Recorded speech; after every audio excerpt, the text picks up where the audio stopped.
drills that we use to progress people on into developing their push-up. Okay, so a lot of people, when they first start doing push-ups, they think it's all about upper body strength and being able to push yourself away from the floor. Okay, obviously upper body strength is a requirement, but there's a lot more that goes into it. Okay, and your setup is so important, and then also learning about intra-abdominal pressure and power breathing is going to contribute to it, and then just learning how to use and engage the other muscles.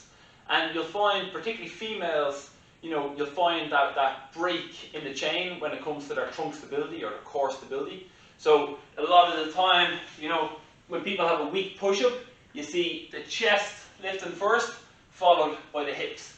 And that isn't got to do with your upper body strength, that's got to do with your trunk stability. So when I say trunk stability, I'm talking about your core stability, but making yourself as a solid unit.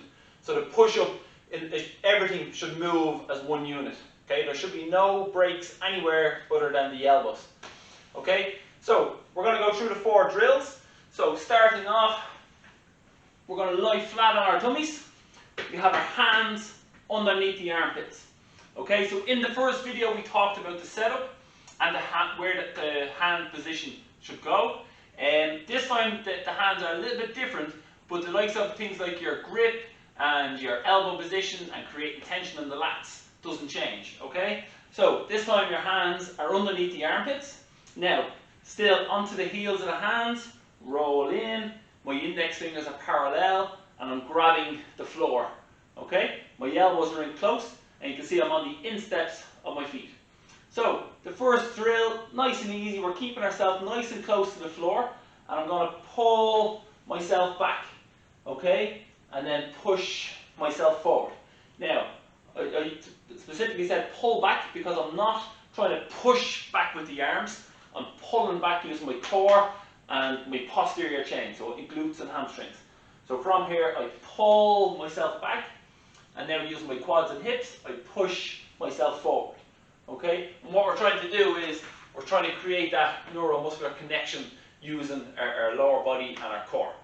Okay, so be practicing that. If you find that comfortable, the next one, you come onto the balls of the feet at the back. Okay, and this time we're going to do the same, except for our chest isn't going to touch the floor. So we pull ourselves back. Now, keeping my chest as close as possible to the floor, I push myself forward, but I hold the weight now. My chest is off the floor, I pull back, and I push forward. Okay? You'll feel the difference, you'll start feeling the tension in your core by holding yourself off the floor that way. Okay, number 3. Same setup. This time we're going to pull back. Now, I go forward, keeping the chest off the floor. Now I'm just going to lift the knees up, drop the knees back down. Go back, forward, knees up, knees back down. Okay? So with the knees up, you'll find we're going to add even more tension to the core. So we really have to stabilize ourselves. When we have the knees up, that's going to be the bottom of your push-up position now. Okay?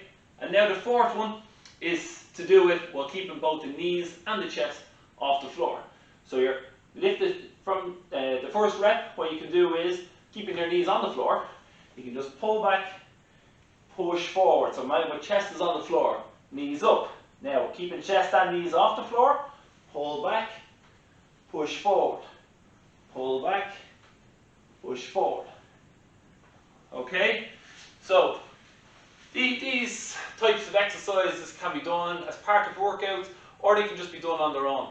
The thing about bodyweight training, particularly push-ups and pull-ups, is that it's very hard to progress if you're only doing a few minutes a week. These sort of drills are drills that can be practiced every day. You know, you have a free 5 minutes, do a few drills. You know, it's what we call greasing the groove. You know, so we do little bits throughout the day, and we do it, you know, continuously throughout the week, and it all adds up. Okay? So have a go with that. Any questions, just put it into the comments.